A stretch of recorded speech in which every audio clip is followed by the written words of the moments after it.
Universitas Widaraja Sumeneb. Pada video kali ini saya ingin sedikit menjelaskan materi MSDM lanjutan, yaitu tentang pemberhentian kerja. Baik, yang pertama yaitu pengertian pemberhentian kerja. Pemberhentian kerja adalah pemutusan hubungan kerja antara suatu badan usaha atau organisasi dengan seseorang atau beberapa orang pegawai karena suatu sebab tertentu. Baik, selanjutnya yaitu macam-macam pemberhentian.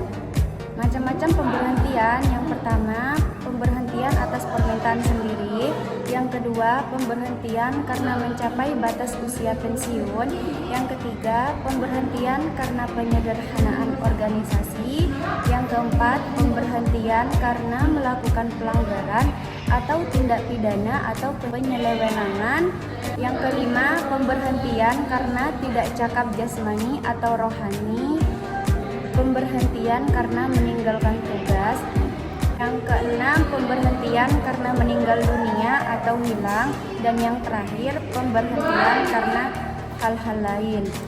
Baik, selanjutnya yaitu pemutusan hubungan kerja. Pemutusan hubungan kerja adalah pengakhiran hubungan kerja karena suatu hal tertentu yang mengakibatkan berakhirnya hak dan kewajiban antara pekerja dan perusahaan atau majikan.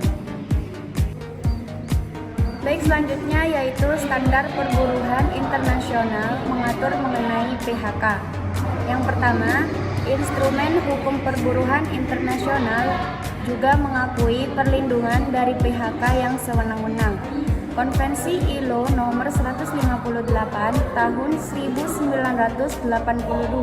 tentang pemutusan hubungan kerja menyebutkan hal-hal yang harus diperhatikan pada tindakan PHK, yakni yang pertama, pada dasarnya mengenai PHK harus dilakukan sehati-hati mungkin karena keputusan PHK terhadap pekerja berpengaruh pada anggota keluarga yang menjadi tanggungan pekerja.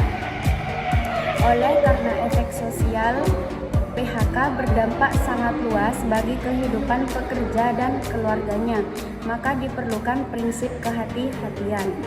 Yang kedua, seorang pekerja tidak dapat diputus hubungan kerjanya kecuali ada alasan yang sah untuk pemutusan tersebut dan diatur dalam perundang-undangan masing-masing negara.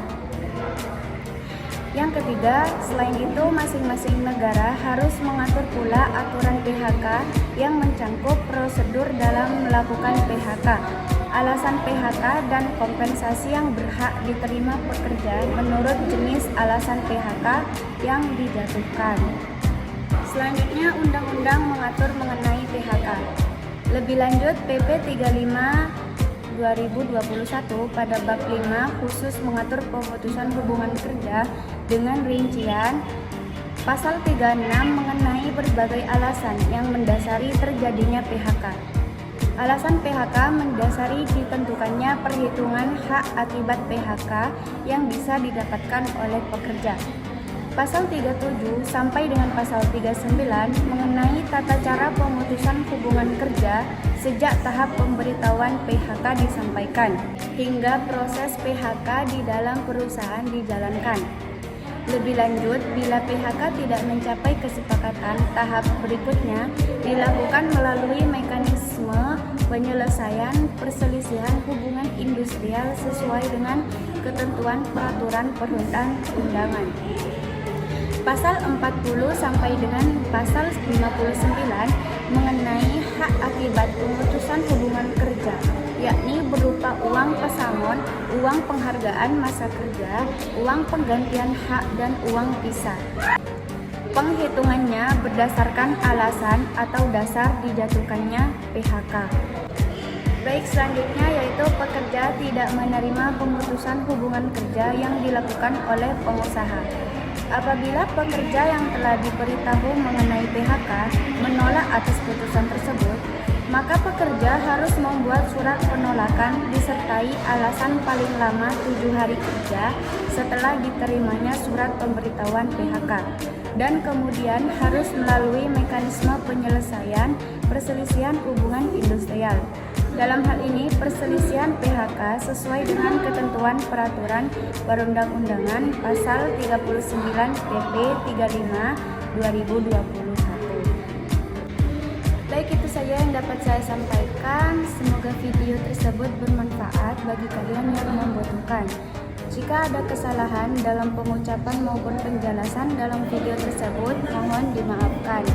Saya pamit undur diri, kurang lebihnya mohon maaf. Wassalamualaikum warahmatullahi wabarakatuh.